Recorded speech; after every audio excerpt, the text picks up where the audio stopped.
I'm looking longingly at the coffee from the coffee break. My students have learned I'm not allowed to lecture with coffee because there's a 50% chance it ends up mainly on my shirt before that's over. But actually, this is very good to be, in front of people again. I did a lot of lecturing, both academic and book lectures during the pandemic, all on Zoom. And so this is very nice to get away from that. And I will do my best to resist the temptation to look for the chat window and sort of see okay, are people liking my talk? Are they not? I'm going to miss that feedback. This is much better. So this is what I want to talk about mainly. So this question, how do people produce things that matter?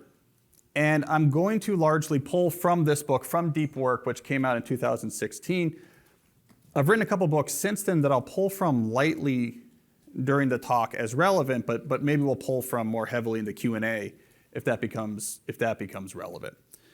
So I want to start this talk where I actually start that book, which is this nice looking house right here that was built by that gentleman that you can see in the corner down there. That is the late, great, early 20th century philosopher, psychiatrist, thinker, Carl Jung.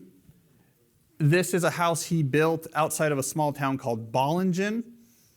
Think about Bollingen like the countryside outside of Zurich. Zurich is where Carl Jung mainly was. He had a very busy life in Zurich.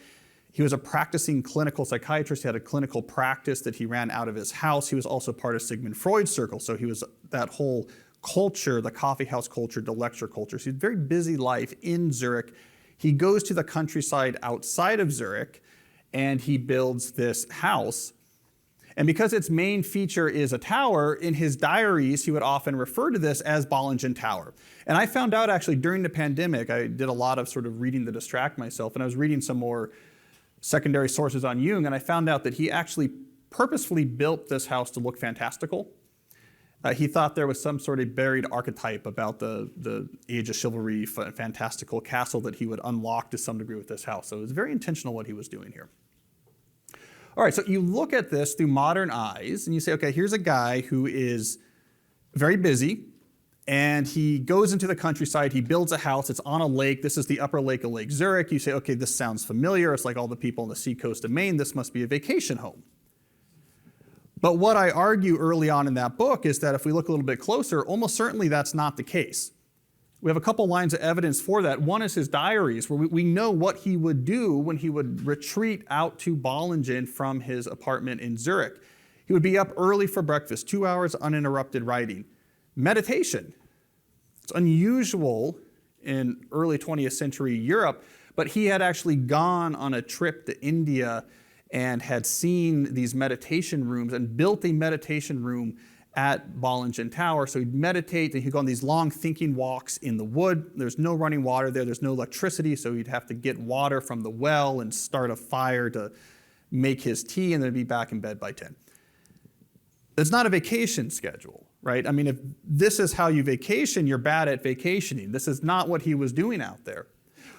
We also know the time period in which he built this house and started going out there was not a great time for him to be taking time off because he decided that he was going to make a break from Freud. He had some disagreements with the way that Freud was dealing with the unconscious, and so he was going to publish this new book that was going to argue, hey, Freud got some things wrong. That's a very scary thing to do if you're in early 20th century Zurich and you're part of Sigmund Freud's circle. He did not take criticism lightly. Jung knew that they were going to come after him, right? So he needed at this period, probably more so than any other period in his intellectual life, to be bringing his cognitive A game if he was going to survive the onslaught and actually establish himself as an independent thinker in this field. So when I look at this book, and this is my argument looking at this house rather in my book, is that this is not a place that he built to get away from work. It is a place he built to actually do his work better. Now he succeeded in this. He was successful in breaking away from Freud. His thoughts became very influential. And this is what I want to say in more detail, what he was trying to support and amplify with Bollingen Tower. It's my term, but this activity has been around as long as we've had people thinking deeply for a living. Deep work I define to be professional activities performed in a state of distraction-free concentration that push your cognitive capacities to their limit. This is, I would argue, the exact effort that Carl Jung was trying to optimize by building and going out the Bollingen Tower. Distraction-free while he's in the middle of nowhere, pushing his mind to the limit. Well, he would sit there and meditate and walk in the woods and really be able to focus his thinking as intensely as possible. All right, so why did I open that book talking about someone in the early 20th century building this edifice to concentration? Well, it's because I think his story underscores a shift that has happened over the last 100 years in our economy that is largely being underreported. In the time of Jung, he was one of a very small fraction of the worldwide economy for which this activity really mattered for his professional success. It's a small fraction of the economy. You had some professional thinkers, you had some writers, you had some artists, some scientists, a small fraction. I want to argue, and it's the argument I try to lay out in the book, that 100 years later, you get to the early 21st century, and suddenly this activity is relevant to the professional success and sustainability of a large fraction of our economy. It's gone from minor to large. And to be a little bit more specific, I think this activity is relevant to almost anyone who is in knowledge work in which you primarily are adding value to information using your mind. And that is a very large segment of the economy. In the US, some estimates has that as large as 50% of our economy comes from knowledge work activities. So I want to argue we've gone from 100 years ago, sort of an elite, rarefied activity, to today, an activity that's relevant to a very large swath of our economy. That's a big argument. Big arguments need big explanation. So what I want to do is just briefly lay out two arguments for why I think that's true. Why is this so relevant to knowledge work in general? My first reason we can draw from the work of this gentleman. This is the late Anders Ericsson, father of deliberate practice theory. Anders actually, he died this year. It was actually quite tragic. I mean, he was young. He was in his young 70s. It was a surprise. It was a stroke. It was sort of it caught a lot of us off guard. It was a big loss. I didn't know him well, but I've talked to him before. But his shadow looms large because he introduced, in the field of performance psychology, this notion of deliberate practice theory, which really remains today our best understanding of how do people actually acquire complex skills. Be them a physical skill like throwing a fastball, or be them a cognitive skill learning calculus. It doesn't really matter if it's cognitive or physical. How do we learn how to do hard things? He really helped crack our understanding of that. And at the core of deliberate practice is a simple notion. If you want to get better at something complicated, you have to have practice activities that you have designed to stretch you past where you're comfortable. And it's in that stretch that you actually increase your skill. And we know this with muscles, right? You have to lift the weight that's heavier than you're comfortable with so that your muscle grows, and now you can lift a heavier weight in the future. Anders' work was showing this is really true with cognitive skills as well. We can get into the neuroscience behind it, which I now do with some hesitation. I gave this talk a couple years ago to an advanced neuroscience institute out in the countryside of Virginia, and they ripped into me because it turns out, I don't know if you do this, neuroscience is complicated, all right? And I'm never going to use the word myelin again because I used it incorrectly and I got a huge lecture about it. So let me be very general about this with a lot of humility, but roughly speaking, when you're focusing really intensely on pushing your performance of the skill past where you're comfortable, you're taking those relevant neural circuits.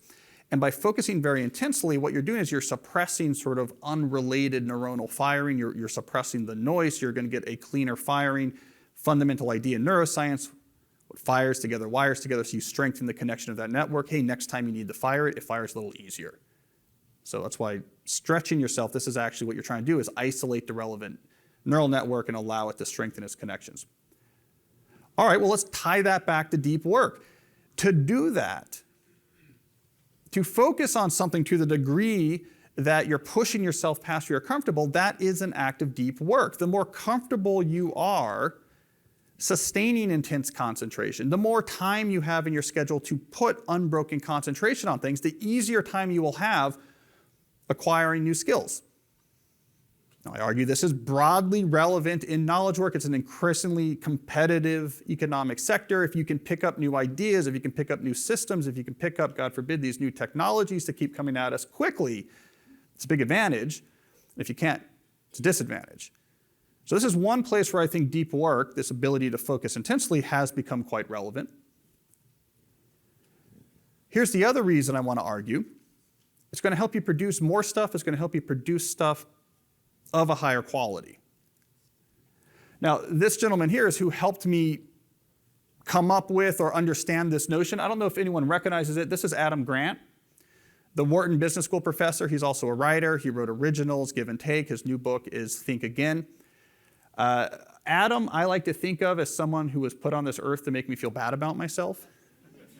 I think that's his goal because he's my age. He's like 1 year older, but a much more successful academic, actually. He was I call him the youngest tenured professor in the history of Wharton. He's a little squirrely about that, but let's say he's one of the youngest tenured professors, and then he got full professorship at Wharton at one of the earliest ages that anyone had ever done it before. So he's an immensely successful academic, in addition to being a very successful writer. How does he do it?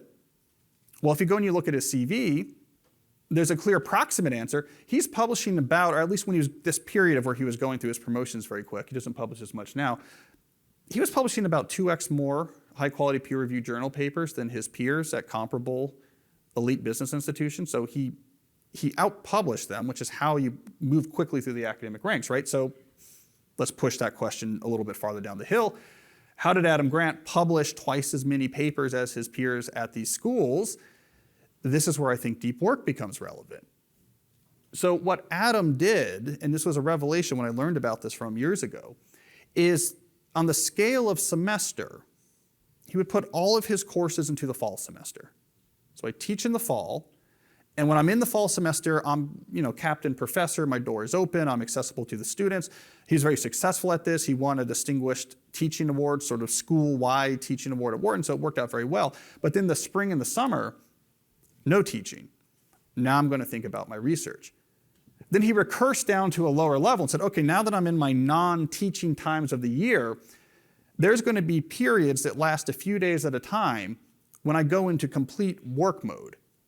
No email, no meetings, no one stopping by my office. He told me that his colleagues would be very confused because he would use out-of-office email responders, and they say, Adam, I'm looking at you in your office. This makes no sense. Like, you're not out of your office. But he wanted to be very clear.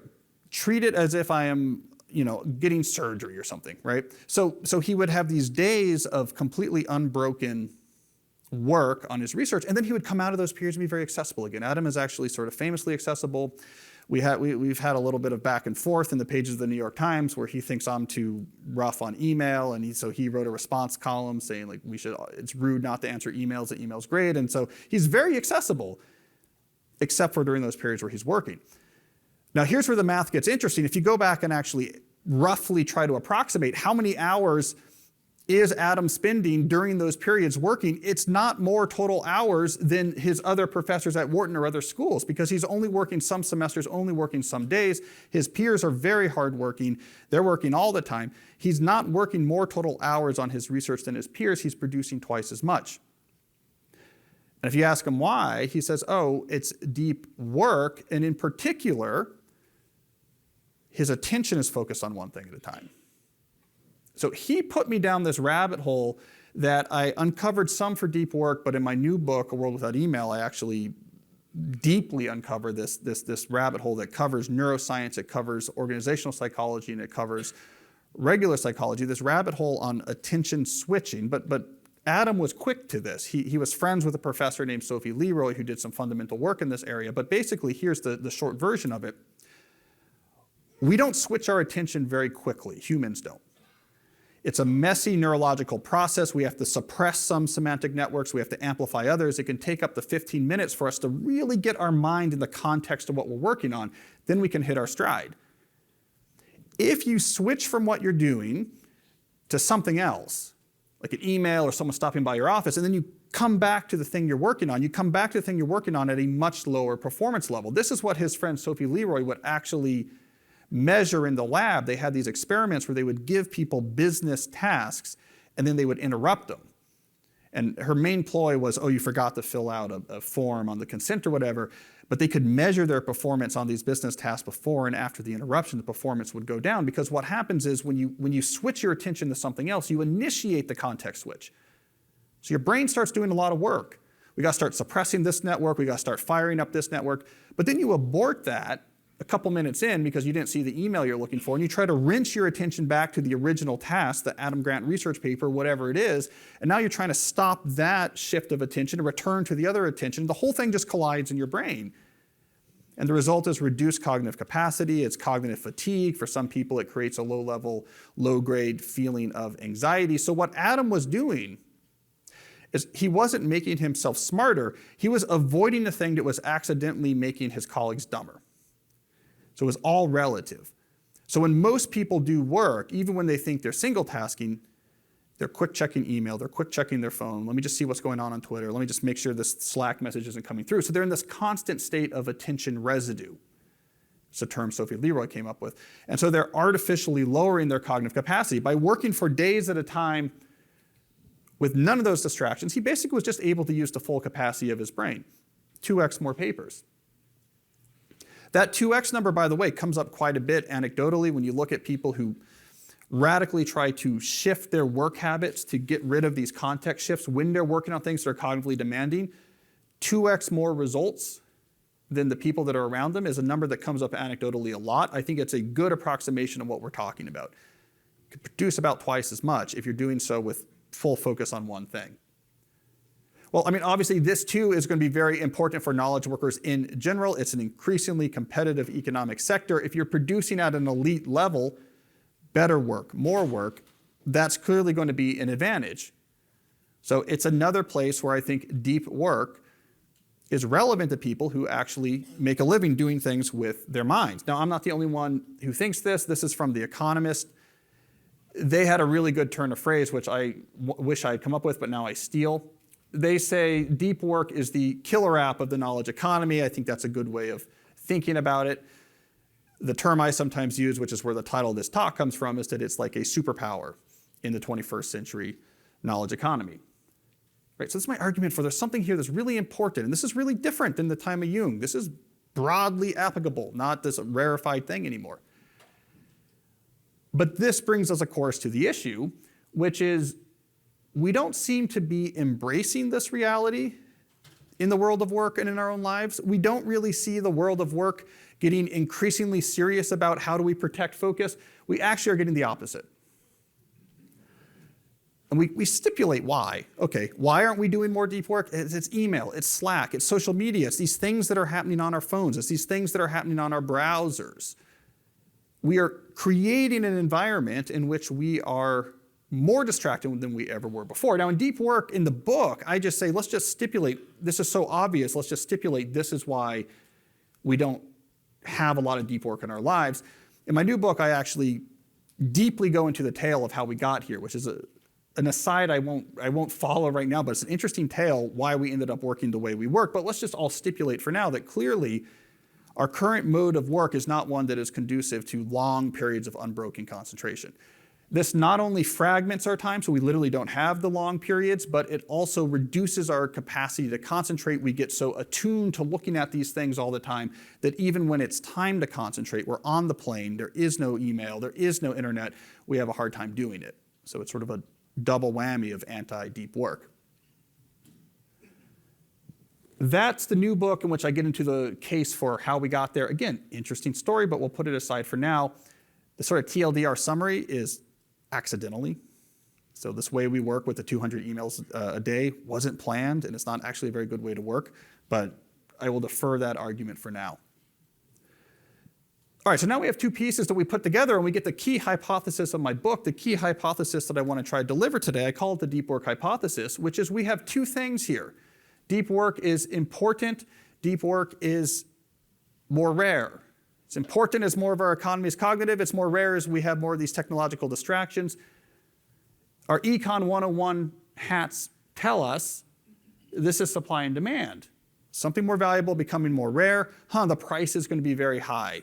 And this is actually the optimistic message I have in my book. I'm actually not decrying the state of affairs. I'm saying this is a real opportunity because the price will now be artificially high for this ability. So if you were one of the few to cultivate it as an individual, or if your team or your organization is one of the few to systematically cultivate this skill, you're going to get an artificially high price for it. You will thrive.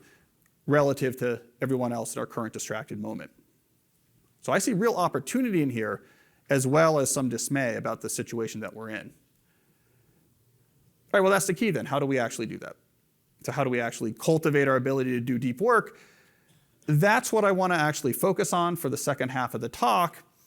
3 ideas, each of them about how you can actually develop this skill. The first 2 ideas, I'll focus mainly on the individual, so what you can do right away, regardless of the larger context of your work. And then the third idea, we can touch on a little bit more the organizational perspective. How could you think about deep work as something you want to organize? But I want to get concrete, because if this is so important, let's think about how we can actually put this into our lives. So here's the first idea. Deep work is something that must be trained. This sounds obvious, but a lot of people actually get this wrong. A lot of people think about concentration as a habit, like flossing their teeth, right? It's something you know you should do, and you should probably just resolve to do more of it. I should probably spend less time on my phone. I should probably concentrate more. That's not actually how things work when it comes to concentration. It's much better to think about it like a skill. It's like playing the guitar, not flossing your teeth. It's not, oh, I should play guitar more, that would be great. It's like, if I want to play the guitar, I'm going to actually have to learn.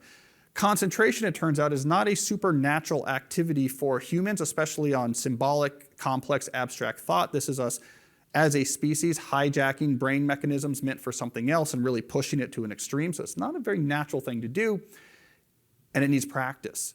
If you don't practice, you're not going to be good at it. Why is that important? Well, if you think it's just a habit that you need to do more of, what happens when you try it and it doesn't go well?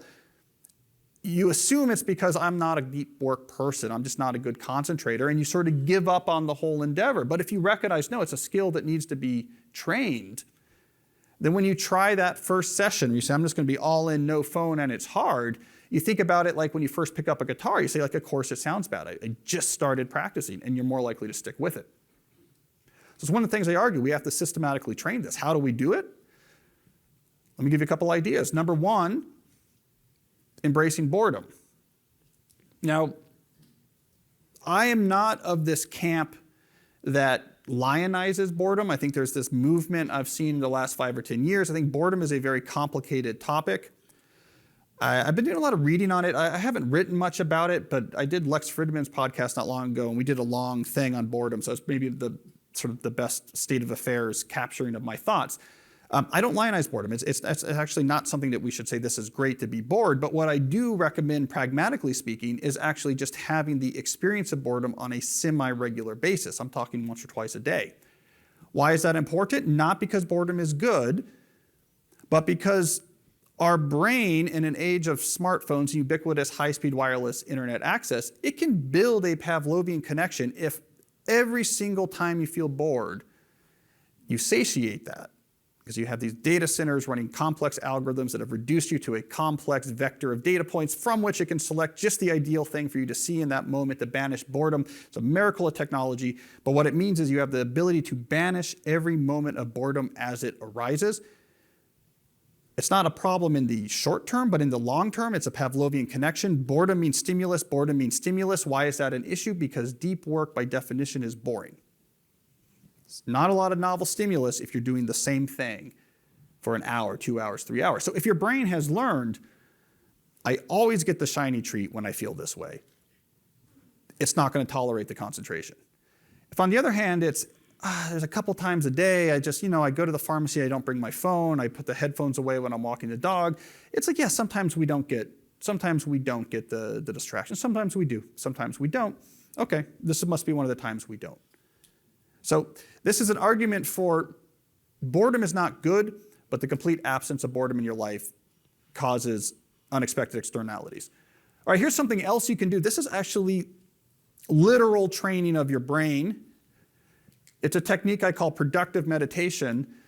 This is something I really got into and practiced heavily not far from here. So it was during my postdoctoral years at MIT. Not far from here at all, just down the Charles a little bit from Newton. My wife and I moved to be within barely walking distance of the campus before I would take the T. So I was doing a lot of walking for this 2-year period. And I thought I should take advantage of this walking. So I began working on this skill that I called productive meditation. And the idea is very simple. You take a professional problem, you go for a walk. The walking is useful as opposed to sitting. There's a lot of interesting neuroscience behind why walking is better than sitting, because it actually takes neural energy to try to suppress the urge to move, and so walking's a little better. And you try to make progress on the professional problem just in your head. And pulling an idea from mindfulness meditation, when you feel your attention begin to wander, which it will, start thinking about emails or what's coming up next, you just notice that and pull it back to the professional task. And then it wanders off, and then you notice that and you pull it back to the professional task. So you're just trying to make progress on a problem in your head. It's very difficult at first, but you do it again and again, you get a little bit better at it. You actually can hold things a little bit better in your working memory. You can put this here, make progress here, put this back in here. You can do more sophisticated thinking. It is a real strain, but the skill growth in your ability to actually concentrate and, more importantly, manipulate symbolic information in your head, combine it and make progress, will rapidly improve. And I definitely felt this in the 2 years I spent doing productive meditation. My ability, for example, to write in my head greatly increased. I can now work out outlines for chapter sections largely in my head, then write them down later. My ability to do math proofs in my head largely increased. So I think of it like pull-ups for your brain. They're really hard, but they get you pretty strong pretty quickly. You can also do interval training. It's another thing I got into when I was here at MIT. I began to work with, before I wrote my tech and culture cycle of books that started with deep work, I'd written some books for students, and I would work with students in the Boston area, help them become better students. And this was one of the training exercises I ran them through. And I would sit them down and say, here's a timer, and you're going to focus really hard on this, whatever it is, book or paper, some academic cognitive task. Focus really hard on this till the timer goes off. And if you let your attention wander to something else, if you look at the internet or what have you, you got to restart the timer. This is very tractable, right? Because you have a very set time. Your ego's on the line. You think, I can make it 20 minutes, right? Okay, when that timer is done, I can take a break. And so you're likely to persist. Much more so than if you're just saying, I'm just going to try to work hard for a long time. Because then your brain says, well, we're going to have to take a break sometime, so why not now? But when you know it's in 20 minutes, you say, okay, come on, I can do this, right? And we would literally start at 20 minutes. And then once that was comfortable, okay, no problem, I hit my 20 minutes, we'd add 10 minutes. All right, once 30 minutes was comfortable, we'd add 10 minutes. And I could take very distracted undergraduates where 20 minutes was a struggle at the beginning of a semester, and by the end of that semester, we could get to about 90 minutes. And 90 minutes is a pretty good place to be, especially for these students. If they could focus without distraction for 90 minutes, they could at least have the time it required for them to get their work done. The bigger picture point here is it's training, right? We're actively actually trying to push forward our ability to concentrate. I have this big side argument, by the way, that I think we were implicitly getting a lot of this cognitive training, especially in the higher education system, and the advent of portable distraction accidentally basically subverted this training program. We didn't think about this as a training program, but it was just a reality of going to college when I did or before we had laptops, before we had smartphones. You would be in some library, you would be stuck in that library, you would be working on these works, and we were basically doing calisthenics for our brain. It was a beneficial side effect of higher education that wasn't actually being quantified, is that in general our brains were getting in shape to do hard thinking, which was useful for the economy. We've subverted that. I'm pretty convinced that though we don't, again, quantify this, I think as professors in academia over the last 20 years, we basically have just allowed our standards to shift a little bit lower because the concentration strength of the students is getting lower and lower. They're not getting that training. They're in constant distraction starting with adolescence. And so you just slip the standards down. You don't really realize you're doing it. The water around the lobster or the frog is getting hotter and hotter, and they don't realize it. So I think this is important. All right, second idea. Deep work is an ability that must be supported. Okay, we've argued it's not natural. Just like reading is not natural. We have to hijack all sorts of parts of our brains as a species to try to make that work. The implication of that reality is that if your plan to inject more deep work into your life is, I will wait until I have a lot of free time and I'm in the mood to concentrate, you're going to do very little of this. It has to be strongly and specifically supported if you want to get this very valuable but unnatural activity to have a larger footprint in your actual professional life. Well, One thing that's involved in that, what's your scheduling philosophy? You have to have some clear philosophy about this is when this type of work actually happens. You cannot leave it up to the moment. You cannot leave it up to being in the mood to do it. There's a lot of different philosophies that I've documented that people work to schedule this. Some people really like same time, same days. And you have to think about it. This is the John Grisham writing at 5 a.m. in the morning every morning before going off to his career as a lawyer. This is, on the other spectrum, Clive Cussler. I went down this rabbit hole, by the way, of how thriller novelists got started thriller writing. It's just something I was interested in. And Clive Cussler would do the opposite. His wife worked the night shift, so after he put his kids to bed, he would write the same time every night. So some people really like that. Other people, their schedule is not so fixed. It changes a lot. Sometimes I'm traveling, sometimes we have early morning meetings, and so they'll look at their week as a unit and say, okay, let me make a plan for this week as I get there. There's a lot of different philosophies. There's the Adam Grant philosophy, which is no deep work at all, and then nothing but deep work. And you can do that on different scales. So there's different philosophies, but what unifies all those as good examples is that it's a concrete philosophy exists. This is how I do it. Once it's determined when that work should happen, I'm a big advocate that it exists on your calendar and is treated like any other meeting or appointment. This is a professional social convention we all know about. If I have a dentist appointment at 11 and you say, hey, can you hop on a call at 11:30? You say, no, I have a thing. I'm not free till 1. You treat the deep work the same way. It's not a default activity that fills in gaps if they happen to be free. It is a sort of proverbial dentist appointment. Once it's on your calendar, however you schedule it, you respect it and you protect it.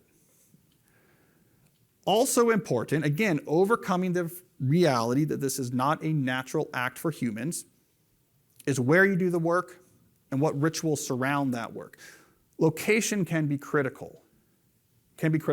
I had an article about this just, I think last month or the month before in the New Yorker. I wrote this article about artists and writers who were the original work from home workers, right? Knowledge workers who worked from home. They didn't have offices. Very commonly would have these eccentric near home workplaces they would go to actually do their work. They wouldn't do their work in their actual home, and I talked in part about David McCullough, who I'm showing there. McCullough, of course, the great historian, writer of American history. He has this shed that's outside his house in West Tisbury in Martha's Vineyard. He's not there as much anymore. He's quite old now. He's in his 80s, and I think he's only there in the summers. But he married into an old Martha's Vineyard family, and they have this house in West Tisbury, and this is a garden shed. I don't even know if it has electricity. He uses a typewriter, but that's where he would write all of his books. It's not eccentric. What's really happening here is that the brain can associate, this is a place I go to concentrate. Associates the place with the work. You've reduced the burden of actually trying to transform yourself into a mode of concentration. So it's why we see this a lot with writers and artists, but I think it should be way more common. So having a set location, even if it's not a great location, even if it's your partially finished attic, even if it's a part of your basement. In Deep Work, I profile a PhD student who was using his unfinished basement, but that's where he worked every morning at 5 a.m. to get his dissertation done because he was already started his new job, even if it's not a great location. It's J.K. Rowling going to the coffee shop, whatever it is. Gladwell writes in coffee shops too, except for he recently bought 300 acres in the Hudson River Valley, so I think he has some other locations now, but he used to write in coffee shops. And Rowling actually, as I talk about in the book, for the first Harry Potter, she wrote in coffee shops. For the last Harry Potter, she wrote in a $1,000 a night suite at the Balmoral Hotel that she went to get away from her kids' noise. So there's various levels here of how you can do this. But they're all unified by the fact that these were locations that they were associating just with deep work. Now your mind can go into that mode easier. Ritual is useful as well. Is there something you do every time before you begin deep work? Again, it seems eccentric, but it's not. This helps our brain actually overcome the internal resistance to this unnatural activity. The example I used to give when I would talk about this is Darwin built a path specifically for this purpose at his estate outside of London, the Down House, and he called it the sand path or the sand walk because it was paved with sand, and he put it past the most scenic parts of his land, and he would walk a very set number of circuits on this every day as a way to try to shift him into the right professional mindset. So you could do something like this. I actually was talking about this a few years ago in LA, and it was in a venue in Hollywood. And one of the waiters there came up and told me that he had read about me talking about Darwin's Path or whatever, and that I guess the waiter had property somewhere and had built a sand walk that he could walk around to think. And because in Hollywood, I think everyone's writing a screenplay, so it was getting some use out of it. But it could be a walk in your neighborhood, the set route you do every day. That's what I actually do. It could be a coffee or tea ritual comes up often. Again, the details don't matter. What matters is there's a lot of natural resistance to going into this energy-intensive concentration that our mind sees no obvious connection to our immediate survival, so these type of things help. Deep work must be supported. All right, but what about your team? What about your company? What about your boss? Well, this becomes a much broader, more interesting question. Deep work is an ability that must be managed. I argue that we should be thinking about this as a tier 1 activity and skill in the modern knowledge workplace. It's something that we should be thinking about in how we organize our companies, how we organize our institutions of higher education. I've been beating on this drum with some more success than others. In the world of higher education, I wrote an article. This may have backfired, made my life harder rather than good, but I wrote an article for the Chronicle of Higher Education that was titled, Is Email Making Professors Stupid? And that earned me a lunch with my dean. But he actually kind of agreed. So that was good. Higher education is kind of slow moving, but companies, I think, are starting to think about this. Is there a competitive advantage here? How do we actually manage this? All right, this is a complicated question. I mean, my whole new book from March is all about this question. And so it gets sort of in the weeds with management theory. Let me do 2 quick high-level ideas, though, just to give you a sense of how deep work can actually be integrated into how we actually manage or run companies. This is a hack that I suggested it, I guess, in my book, but a lot of people went out and tried it. And then I got a lot of feedback from it. And it actually seems to work really well. It was the deep to shallow work ratio hack. And here's how it basically works. You go to your boss, you go to your supervisor, you say, here's what deep work is, here's what the other stuff is. I call it shallow work. They're both important, right? The deep work is what moves the needle. The shallow work is what makes sure the invoices get sent out and the lights stay on. Both are important. For my role, what is the optimal ratio of deep work hours to shallow work hours for a given week? Let's get concrete about it. And the thing is, and here's the feedback I get from the people who try this, it's obvious in the moment that the boss is not going to come back and say 0. Like I want you to only be doing shallow work because they're paying you a lot of money to actually produce new value with your brain. The answers differ depending on your role. If you're a computer programmer, this is going to look different than if you're an administrative assistant, but you can get a number. Okay, what are we going for here?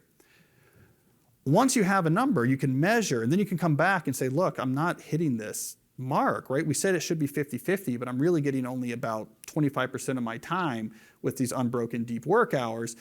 What should we do about it? And the feedback I keep getting from people who try this is that people who were convinced that the culture of constant accessibility and distraction in their company was entrenched and would never change were surprised by how quickly and how drastically it changed once they had a number and a goal. And this works, I think, in part not just because it's quantitative, but because it's positive, right? If you go to someone and say, stop distracting me and your meetings are stupid, you're going to get into a defensive thing. It's almost like writing an article called Is Emails Making Your Professor Stupid, as I found.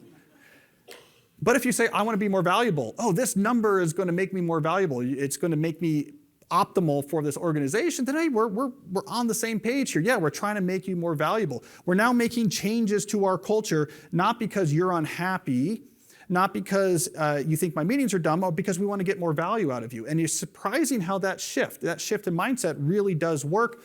One person I heard from, for example, was a marketer, but mainly would write very complex white papers for a software company. Did this exercise, they came up with a 50-50 number. This was a real slack institution, so he was getting basically zero uninterrupted hours. Went through this exercise, and the CEO was like, all right, this is easy. Here's what we do. Team, and he called in the whole team that worked with this guy. These 2 hours every morning, these 2 hours every afternoon, can't be reached. No Slack, no email. In fact, I'll be mad if I hear that he got back to you, right? It took them about a week to get used to that. Then they learned, oh, when we get up to these 2-hour blocks, let's make sure that if we have a question or something, bother them before the block starts. 50% of his time now is unbroken deep work, right?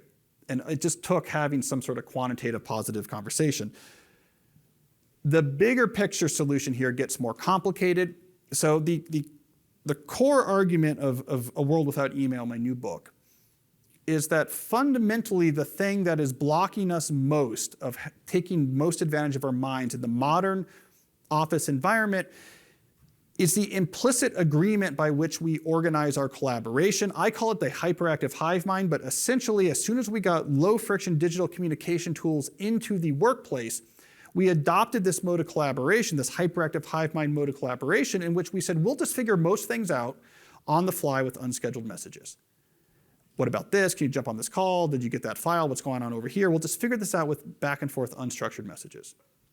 And my big argument, and again, this is from the new book, this is thinking since deep work came out, is that as long as that is the implicit agreement by which collaboration happens, it's going to be very difficult to get past a relatively low bar of unbroken thinking in your organization, because if unscheduled back and forth conversations are how things happen, it's a problem if you're away.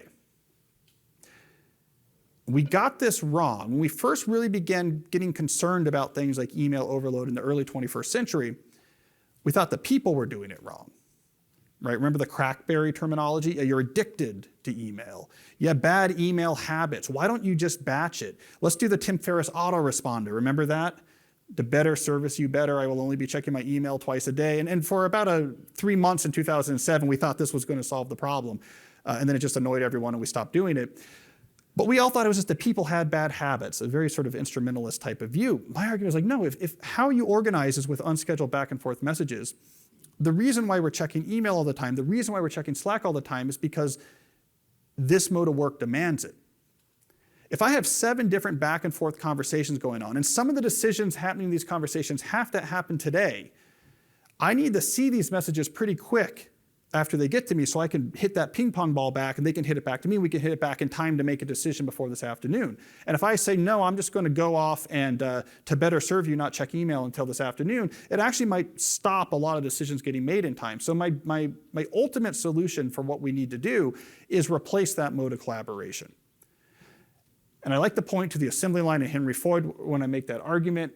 The way he used to build cars in the early 20th century was very natural and very flexible and very convenient. It was called the craft method. But the assembly line was much, much better. And it was a pain to make that transition.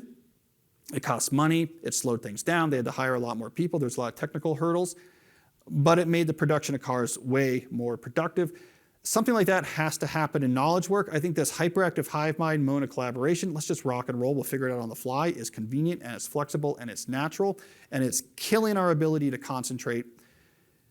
And we can't fix this by telling people have better habits. We have to fix this by saying, here's the new rules for how we actually collaborate. And it's not just figuring things out on the fly. So ultimately, I think this is what's going to unlock potentially a massive economic boom. I think there's a huge amount of productivity being left on the table because we are using this sort of ad hoc, cognitively inefficient way of collaborating.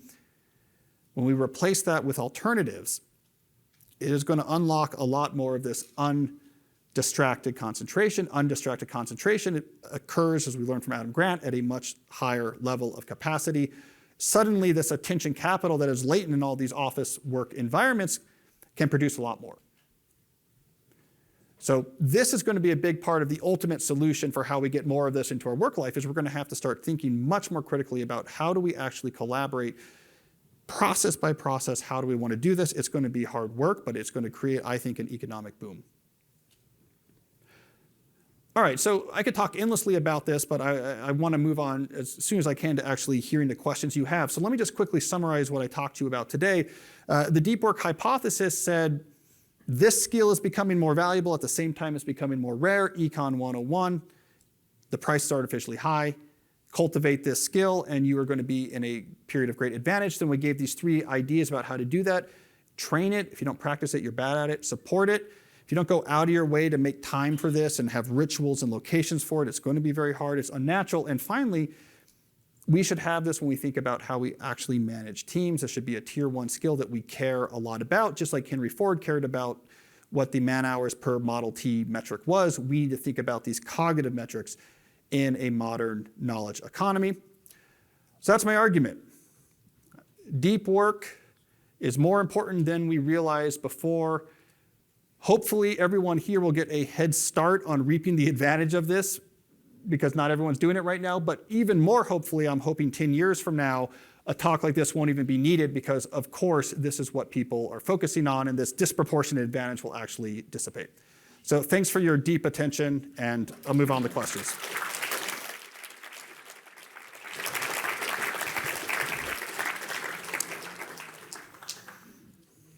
Hi.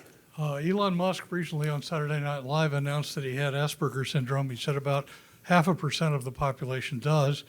I believe I have it. It seems to me, the insight that I got listening to your talk is deep work is an attempt to simulate Asperger's syndrome. At least aspects, yeah. Yeah. That I found that Asperger's syndrome is worth at least 10 extra IQ points. You can load a problem into your brain and focus on it for long periods of time. And what seems like 30 minutes, you wake up and your bladder is prompting you to go do, and it's been 3 hours, not 30 minutes. And you can get a lot done when you do that.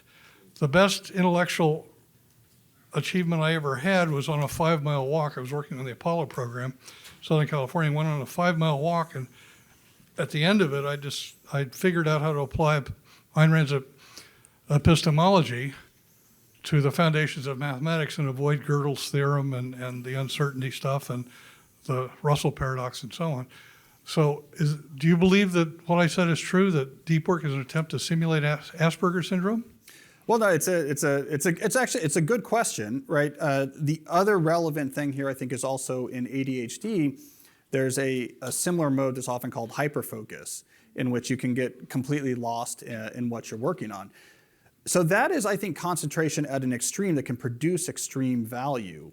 And not everyone can achieve that, but I think it's important to keep in mind, because to me, these periods of hyperfocus, if you look back historically, they produce a lot of civilization-shifting innovation, insight, et cetera. And with the Olympics going on right now, I think about it almost like you look at an Olympic athlete and you see what's the extent of what the human body can do. When you see these periods of intense hyperfocus, Einstein could do these as well, you're seeing the extent of the human mind can be, when focused intensely, can produce sort of great value. And so I wouldn't say that I'm trying to simulate that in most people, because it's a really intimidating bar. I mean, to get into intense concentration hour after hour, there's probably some discernment here about how high you can go. Just like I'm not going to ever be able to run in the Olympics, right? There's only so fast I'll be able to run. But I do think those examples are important, because it shows at the extreme what the human brain can actually achieve. So I think if anything, it should be aspirational. So it's an aspirational look at Asperger's, I guess. Thank you. Yeah. Thank you for a great talk and bringing this work to us. Question in your work and studies, how do you feel, or what does the literature say about the role of music during deep work, people listening to music? Music, it seems to be, it's a trainable thing. So essentially, if you're not used to working with music, it will at first be distracting, it will capture your attention, but if you practice it, then it can become a good way of actually drowning out noise. So it's why you hear about some people who work with music and other people find it hard. It tends to be practiced. The extreme I've seen, I profiled this independent novelist who writes a crazy amount of words a year, and he has a bunch of kids, so it's a very noisy house, and he actually trained his brain to be able to write. He used NASCAR headphones, right? So these are really sound dampening, and he would blast Metallica. So it was lyrical rock and roll music. Once he trained his brain, though, it basically learned how to filter that, and it just became an excellent noise block. So with music or cafe sounds or conversations, like if it's an open office environment, a lot of that's training. So you get used to it, it's useful. If you're not used to it, it can be distracting. Hello. So when attempting to meet goals, especially time-based goals, attempting to train myself to have better habits, a dilemma I frequently encounter is if I've missed a target, if I failed, do I attempt to pay off the debt in a sense, work harder, lose sleep, meals, what have you in some way, or do I simply declare sort of bankruptcy, say I didn't get that done, and try to return back to a baseline where I can have more comfort and try to approach the next goal? Yeah, no, it's a good question. No, I don't recommend paying off the debt.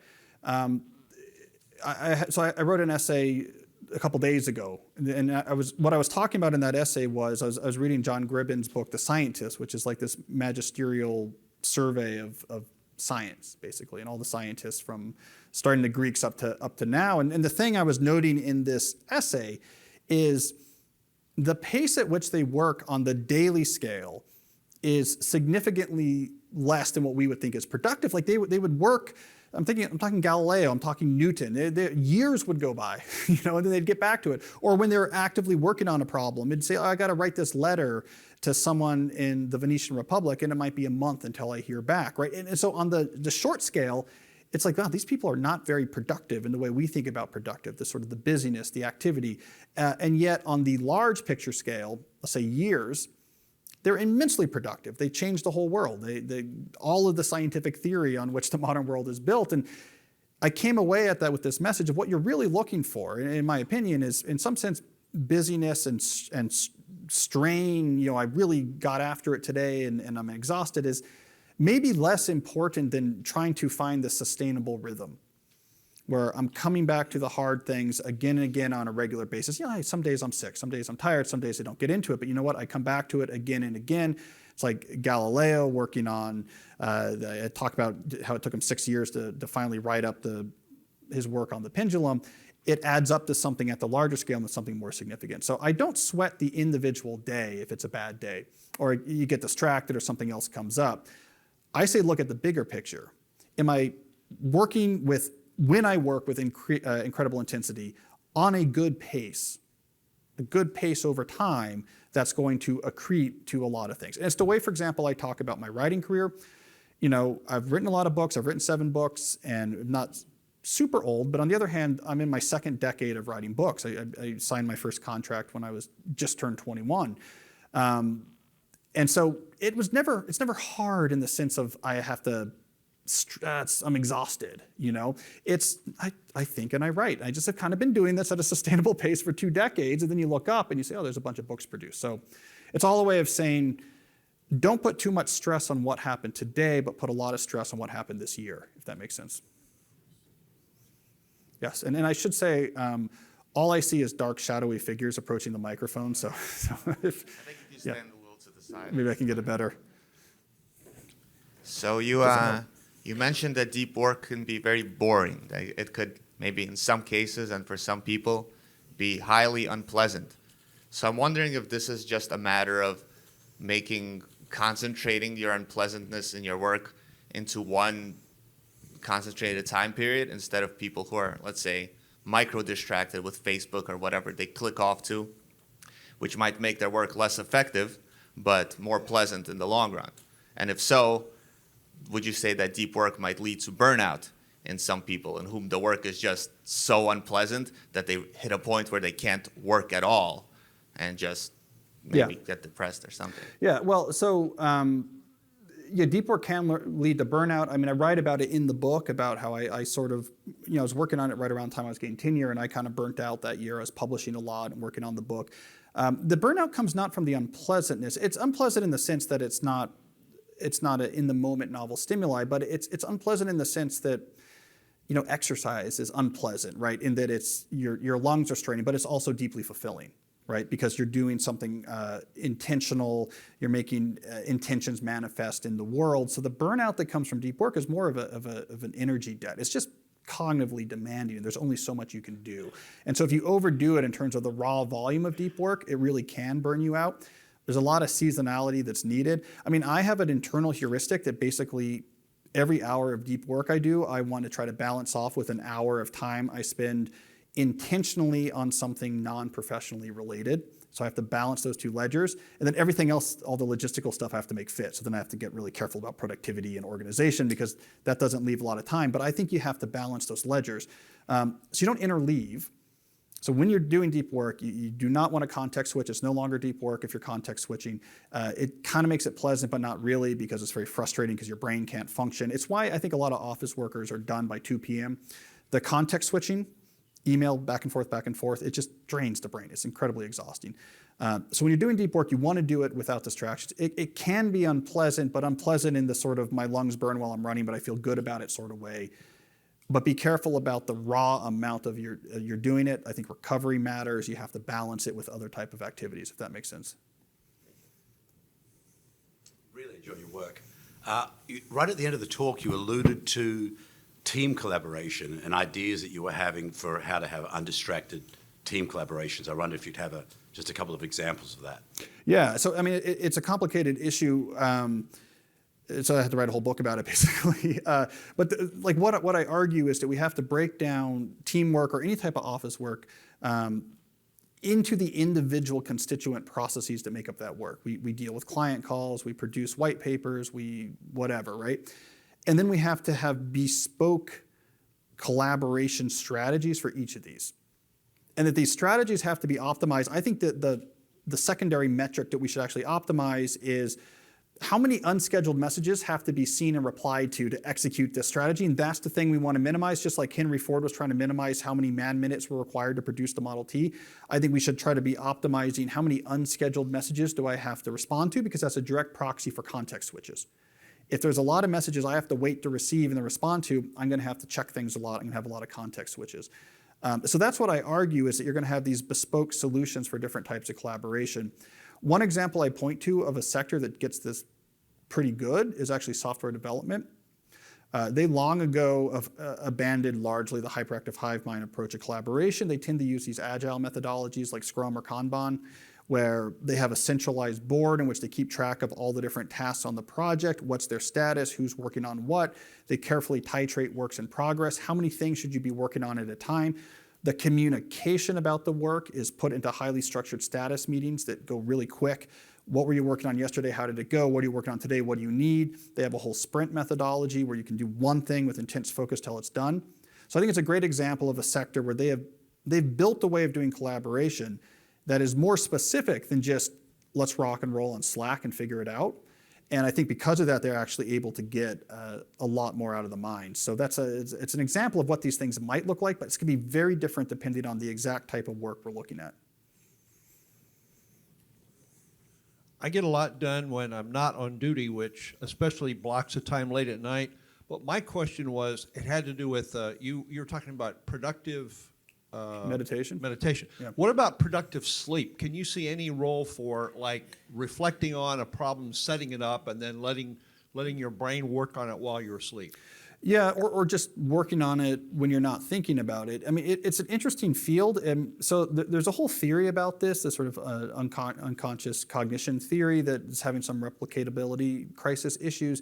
But any mathematician you talk to, like myself, this is how all of our progress happens. We work on something and we're stuck, and then we leave it, and then when we come back, we understand it better.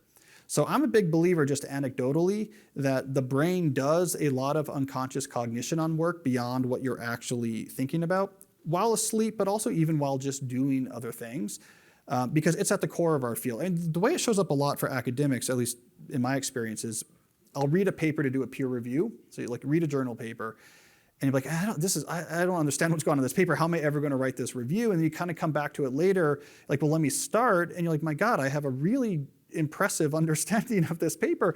I was completely confused when I was reading this, and I have no other way of understanding that than my mind was working on the pieces, working on it. So yeah, this is why I say, every hour of intense concentration, where's your hour of doing something different? That's when the work, I think a lot of progress can be made. I had to step out for a couple minutes in the middle of the presentation, so I hope I'm not making you retread here. But as you were talking, the points that I did, that I was here for, I was drawing connections and seeing parallels between what you were saying and the works of Ayn Rand and other objectivists. And I was wondering if how familiar you are with that work, and if you were seeing those parallels kind of consciously as you were going through. So like, what's an example of a parallel? With deep work is an ability that must be supported, I was seeing a parallel between, I think it was Ayn Rand herself who said, reason is not automatic. Yeah. Well, I mean, I think certainly a commitment to deep work would be very valuable to an objectivist, right? I mean, if you are going to go out there and try to, through induction and rationality, extract understanding of the world, objective world beyond you, that's a deep effort. And probably an effort that is not going to be supported very well by constant, email and Slack and Twitter, this or that. And so I don't want to step too strongly into a philosophical debate where I am a newbie, but I would imagine Rand would be supportive of a notion of supporting and training the human ability towards focused cognition. So yeah, I mean, I think it makes sense that I'm speaking about this at this conference. Yep.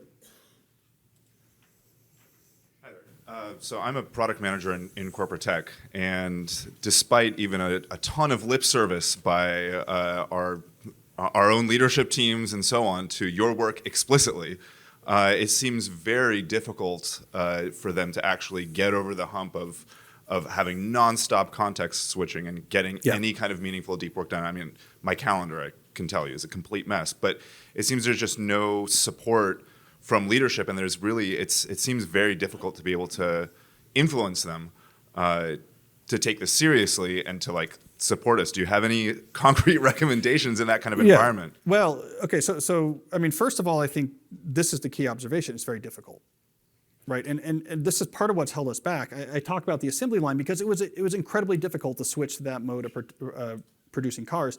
Shifting away from the hyperactive hive mind is very difficult, and I think acknowledging that alone is useful. It used to be a lot of the C-suite types I would talk to about the book just thought that we were one or two norm shifts away from solving all the problems. They love norms. They're like, yeah, we just have to have better response time norms, and then we'll be in this sort of productivity utopia where we're all in Slack. And they didn't really realize the scope of the problem. It's very different, I would say, now. I mean, this is the real difference I've seen between 2016 when I'm out talking about this book and 2021 when I'm talking about my new book, which is about how to implement this. And I've been doing a lot of events with sort of C-suite types. They're getting it now that there's money on the table. And I think this is what's going to actually probably drive us through the complexities we're going to be 2 or 3x more productive if we're not checking email once every 6 minutes. The key thing to understand, though, is that it's really difficult to actually re-engineer all of these different processes. So there's no simple solution. What I talk to when I talk to C-suite people is that support for the transformation has to come from the top. In fact, I think there should be chief productivity officers, actually should be a defined C-suite role, but the actual process engineering has to happen from the bottom. It probably has to happen at the scale of teams working out amongst themselves. Here's our new collaboration alternatives to the hyperactive hive mind. That has to be supported. You're allowed to do that. But the ideas can't come down from the top, because once you're at a company of more than, let's say, 50 or 60 people, you're going to cross over the boundary of the bureaucracy where there's just not enough flexibility or understanding of the on the ground. So I basically wrote that my new book was all about trying to answer this question. So it's a very glib answer, but basically like get them to read that book, if that makes sense. But my optimism, I'm saying for you, is that I'm getting this from the investor class and from the C-suite class, is that they're realizing that there's trillions of dollars of GDP on the table.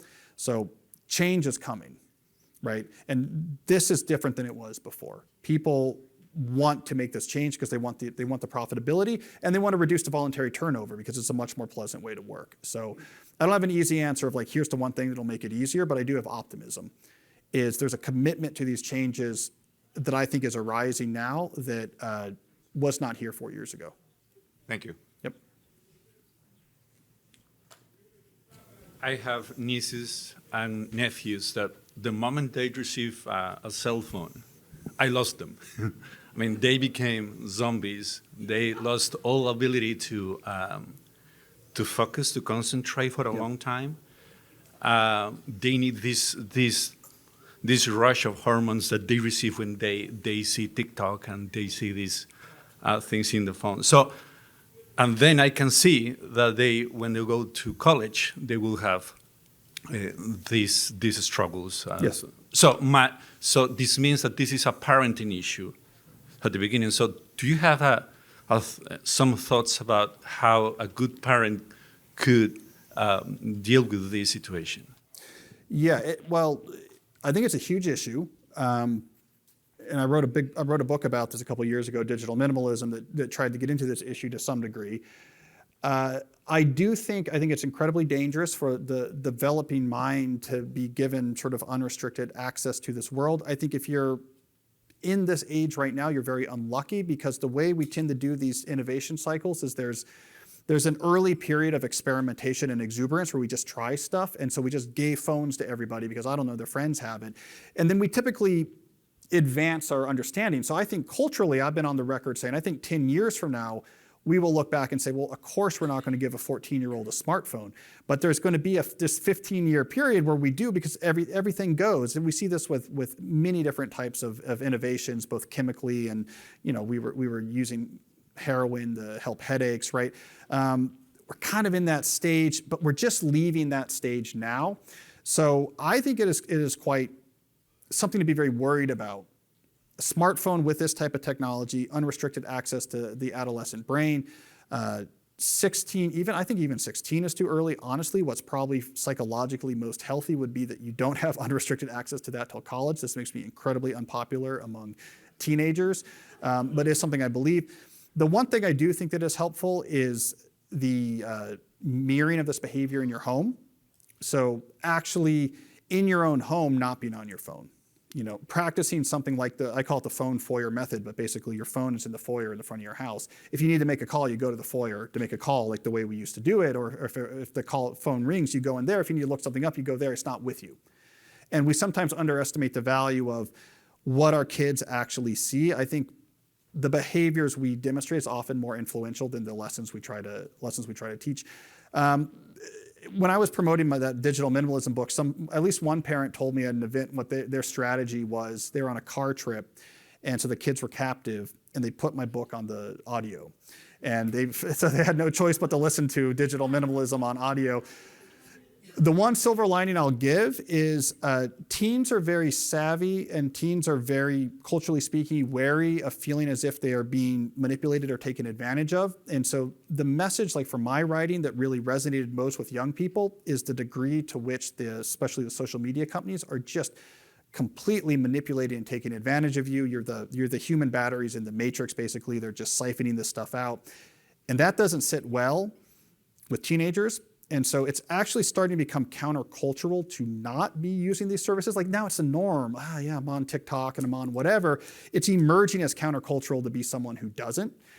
So I think that's perhaps a positive thing. I think they recognize too, they're looking at they see Mark Zuckerberg and thinking like, I don't know, this like 30-something-year-old guy, like nerd, that's sort of manipulating my mind, and I don't like this. And so I'm optimistic, right, that there is going to be some changes. So I think our culture is going to shift on this. I'm worried about the psychological literature coming out on it. There's huge wars about the literature on adolescent smartphone use because it's impossible to get a clear signal in this field, and there's a lot of weird posturing happening in this field, and it's very messy. And I spent a lot of time with it because I was working on a piece on it. But the signal I get out of that noise is there is a worrying signal in the psychological literature. There's a worrying signal when I just anecdotally observe what's happening. There's a worrying signal in what teenagers self-report. We don't have to look for these subtle correlations in the data. You can just ask a teenager. They say, this makes me anxious. This makes me sad. They're self-reporting this, right? So I do think we need a change, and I do think we're going to evolve to a culture in which a sort of unrestricted internet access, especially unrestricted access to these attention conglomerate platforms, is going to be something that we delay much more than we are right now. Or at least I hope. My oldest is only 8, so I'm just hoping this gets solved before I have to deal with it. All right, thank you very much.